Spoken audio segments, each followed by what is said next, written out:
tu as créé des liens, des addictions. Ces addictions, elles ne sont pas que des addictions où tu es là en train de chercher des cigarettes ou de la drogue du manger. Ce sont des addictions, ce sont des liens de définition existentielle. C'est de la définition existentielle. C'est pas que des rapports de consommation, c'est existentiel. C'est-à-dire que ta vie, tu l'as définie avec ça. Elle est définie par ça. Si tu coupes ça, tu vas mourir. Tu crois que tu vas mourir.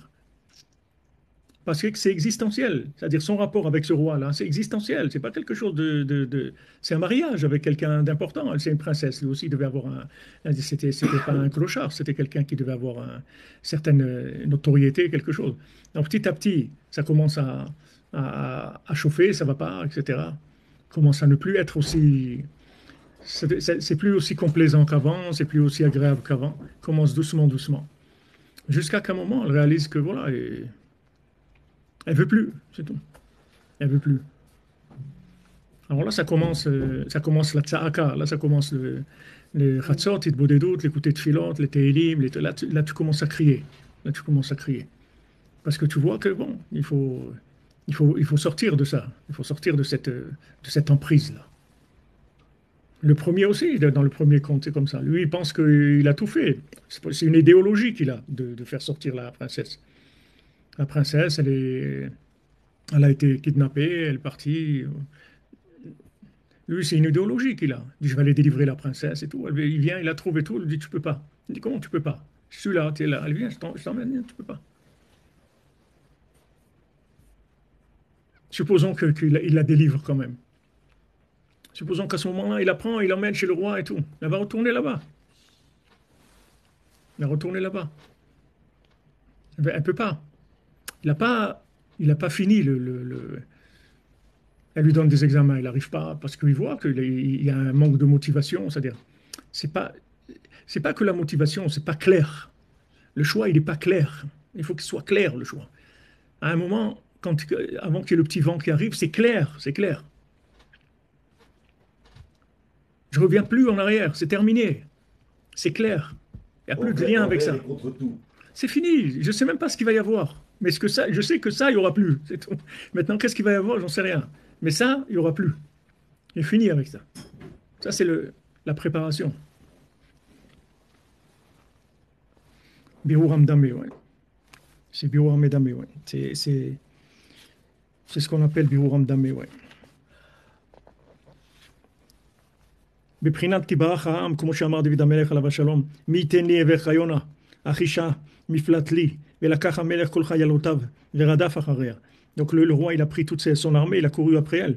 שקיבץ היצרה כל חיילותיו, ורדף אחר נפש הישראלי. Non, il a pris toute son armée, il le persécute, il vient derrière lui.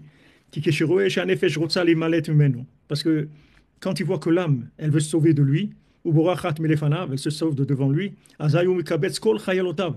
À ce moment-là, il va réunir tout ce qu'il a comme pouvoir, toute son armée. Verodef acharea, il va la poursuivre. Ki kol ma shanefesh mitgaberet kenegdo, ou mitgaber kenegda. Maintenant, plus l'âme, elle va essayer de sortir, et plus lui va essayer aussi de l'attraper. Plus elle va vouloir se sauver, et plus lui aussi va essayer de l'attraper. Tout celui qui est plus grand que son chaver, que son prochain, que son ami, alors il a un Yetzirah plus grand. C'est-à-dire que maintenant, le Yetzirah, il avance parce que tu sors. Tu sors, c'est pas la même chose.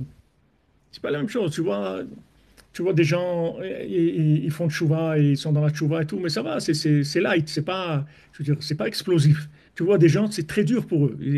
Ils passent parce que c'est des gens qui ont vraiment décidé de partir complètement. Mais des gens qui font du mitigé, ils ont moins de problèmes. Ils ont moins de problèmes parce qu'ils sont un peu comme ça va. Tant que lui se nourrit de l'âme, il va pas l'embêter. Mais quand elle veut partir, alors là, il se déchaîne. On ne comprend pas parce que Rabbeinu, quand il est venu dans le monde, le Satan, il a dit, mais j'ai fini. Ça y est, s'il vient, lui, Hachem lui a dit, lui, il va venir. Maintenant, toi, débrouille-toi. Mais lui, il va venir. C'est-à-dire que le Satan, il sait qu'il a terminé déjà quand Rabbeinu est venu, puisque Rabbeinu l'a dit, j'ai terminé, je vais terminer. Donc, il sait qu'il a terminé. Mais malgré ça, il va essayer de faire tout ce qu'il peut pour essayer de décourager les gens, pour essayer de leur enlever ce qu'ils auraient pu faire. Parce que, ok, tu fais Shabbat, tu fais la Torah, tu fais ce que tu fais, Tu peux faire des choses, tu peux arriver à des révélations, à des choses extraordinaires. Tu peux faire des bénéfices extraordinaires dans le monde. Lui, il va essayer de faire le maximum pour t'empêcher d'arriver à ça. Même que tu es dans la Torah, il va essayer de te limiter dans ce que tu vas faire. Essayer de t'empêcher de faire ce que tu vas faire. Et là, il est gagnant. Si quelqu'un il n'est pas arrivé à faire ce qu'il devait faire, ce qu'il pouvait faire, il est gagnant. Même s'il est sauvé, même qu'il n'y a pas de problème. Rabbeinu, il va le réparer et il n'y a pas de problème. Mais réparer et la réussite du potentiel, c'est autre chose. C'est pas la même chose. C'est deux choses. La réparation, c'est une chose. Le potentiel qui sort et que la personne elle réussit vraiment ce qu'elle a à l'intérieur, arriver à se réaliser complètement dans les chemins d'Hachem avec les conseils du tzaddik, c'est autre chose. C'est une autre dimension complètement. Donc là, il gagne sur ça. Il gagne. Soit maintenant le Youch, il essaye de décourager les gens. Que, ok, même si les gens ils vont être sauvés, il y avait il y avait un jeune comme ça là, cette année qui est perturbé, il est tombé, truc, il est parti, il est revenu. Et, un jour, ses amis ils l'ont tiré pour qu'il aille à Ouman. Il est venu à Ouman à Rosh Hashanah. Mais bon, c'était dur, il est venu que le deuxième jour, etc. Mais il est venu quand même à Ouman à Rosh Hashanah. Maintenant, c'était quelqu'un qui était marié et tout ça, il a tout quitté, il est parti, il a tout abandonné, tout, il est parti. Alors, il a réservé en Floride un hôtel, il a été dans cet hôtel et il m'a assis dans la piscine de l'hôtel, il s'est noyé, le gars. Alors, ses amis et tout, ils ont organisé l'enterrement et tout. Et au moment de l'enterrement, la femme, elle vient. La femme, c'est une ancienne femme. Et elle dit non, moi, je veux qu'ils soient enterrés pas comme un juif. J'étais sa femme et tout. Et voilà, c'est arrivé au tribunal. C'est arrivé au tribunal.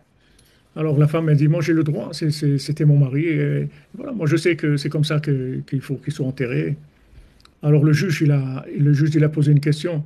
Il a dit le nouvel an, en Rosh Hashanah, le nouvel an, où il était. Il dit il était à Ouman. Il était à Ouman, c'est un juif. Vous l'enterrez comme un juif. Tu comprends? Mais le gars, le Ouman, il a dû l'arracher dur. C'est déjà, il est venu que le deuxième jour et ça n'a pas été facile pour lui. Ça lui a demandé des efforts énormes. Mais tu vois, avec ça, il a terminé ce qu'il devait faire. Il a terminé ce qu'il devait faire. Donc ces situations-là, si tu veux, elles nous viennent tous les jours dans plein de choses. Dans plein de choses, dans la nourriture, dans l'argent, dans les rapports humains, dans la shonara, dans n'importe quoi. Ça vient, on a tout le temps des épreuves comme ça. Ces épreuves-là, elles sont faites pour nous tester jusqu'où tu vas aller. Est-ce que maintenant tu t'arranges avec ça, tu vas vivre normalement avec ça, ou bien non, tu vas aller plus loin. Tu vas aller plus loin. C'est ce qu'il dit là, Traskout, Rabbi Nathan, il dit de se renforcer tout le temps. C'est se renforcer. Il dit tous les tzadikim, ils sont renforcés. Ça veut dire que quoi? Ça veut dire que tu vas être attaqué tout le temps. Il faut que tu te renforces. Il faut que tu te renforces. Malgré ça, Afal Piken, tu fais ça, tu fais des efforts pour ça, tu fais des efforts pour ça. Tu laisses pas, tu baisses pas les bras, tu t'arrêtes pas. Tu t'arrêtes pas et tu peux arriver à des choses extraordinaires. Sinon, un tikkun, tu auras un tikkun. Rabbeinu, il va te faire un tikkun. Tu es venu à Ouman et tout, Rabbeinu, il va te faire un tikkun. Tu es cachot à Rabbeinu, tu auras un tikkun. Mais à part le tikkun, il y a ce que tu peux faire. Tu peux faire des affaires. Tu peux faire des affaires énormes dans ce monde. Tu peux arriver de bonnenou ta Torah, tu peux arriver à des choses extraordinaires. Ça dépend de combien tu lâches l'autre côté.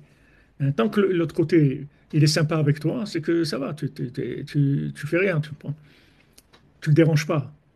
Mais dès que tu vas le déranger, il te dit, Kol, agadol mechavero, yetzro gadol mimeno. Dès que tu grandis, le tiers, il augmente. C'est normal, il se nourrit de toi. Maintenant, tu veux lui couper les vivres. Tu dis, ah, moi, je m'en vais, ça y est. Et quoi, tu vas partir? Tu pars pas. Et là, ça commence ça commence la guerre, ça commence la lutte. Et après, quand tu trouves le mendiant, ça y est, c'est là. Tu as tout passé déjà quand tu arrives là-bas. Parce que là-bas, tu es passif, c'est fini, tu ne fais plus rien du tout. C'est lui qui fait tout. Il faut arriver là-bas. Il faut arriver là-bas. La conscience du tzaddik, c'est une recherche de tous les jours. Hein. C'est pas la conscience qui c'est Rabbeinu. Tu vois que Rabbi Nathan, comment il cherche tous les jours et il est conscient qu'il ne sait pas. Qu'il ne sait pas qui c'est Rabbeinu. Mais il cherche sans arrêt, sans arrêt, sans arrêt. Il veut se rapprocher. Sans arrêt, il veut se rapprocher de Rabbeinu. Maintenant, tu peux être aussi Breslev normal, fonctionnaire. Breslev, tu es Breslev, tu fais ce qu'il y a à faire et tout. Tu vis Breslev. Mais il y a quand tu cherches Rabbeinu. Chercher Rabbeinu, il n'y a pas de limite dans ça. Dans la recherche du tzaddik, il n'y a pas de limite. Tu peux 24 heures sur 24. Il n'y a pas de limite dans la recherche du tzaddik. Et tout ce que tu vas trouver, plus tu vas trouver le tzaddik, plus tu vas recevoir. Tu vas arriver chez ce mendiant-là. Tu vas arriver chez le mendiant qui t'enlève toutes les flèches. Tu en compte d'enlever toutes les flèches dans les 10 sphirotes. Combien le Ben Adam, il a des trucs, des liens partout, partout, partout. Ça se voit des fois chez des gens, ça se voit clairement des fois chez des gens. Des fois, tu parles avec quelqu'un, ou tu, tu, tu as tu fais quelque chose avec quelqu'un, tu vois que l'attitude qu'il a à un moment, quelques instants, ça n'a rien à voir avec la Torah, ni rien. Tu vois que maintenant il est en train de vivre il est en train de vivre quelque chose qui est en dehors de la Torah. C'est comme ça qu'il vit. Ça n'a rien à voir avec la Torah. Que ce soit dans la nourriture, ou l'argent, ou les rapports humains, ou la colère, ou n'importe quoi. Mais tu vois que ce passage-là, il est pas intégré. Il a pas été, il s'est pas converti, il n'est pas rentré dans le système de la Torah. Il est resté en dehors. Ça, comme ça, plusieurs choses comme ça. Je travaille des fois avec des gens qui sont religieux et tout. Tu vois qu'ils ont des attitudes dans le travail qui n'ont rien à voir avec la Torah, ni avec Hachem, ni avec rien, rien. En dehors complètement. Et pourtant, la personne, elle est religieuse. C'est pas qu'elle n'est pas religieuse. Elle mange cachère, elle étudie, elle fait plein de choses. Mais tu vois qu'il y a des passages à vide comme ça, des passages où là-bas, il n'y a rien. Il y a pas de pouvoir de Torah. Et comme ça, on a dans tous les domaines. Ces endroits-là, il faut les nettoyer. Ces endroits-là, il faut les connecter. Une fois que tu connectes ces endroits-là, après tu passes à un autre niveau. Les attachements.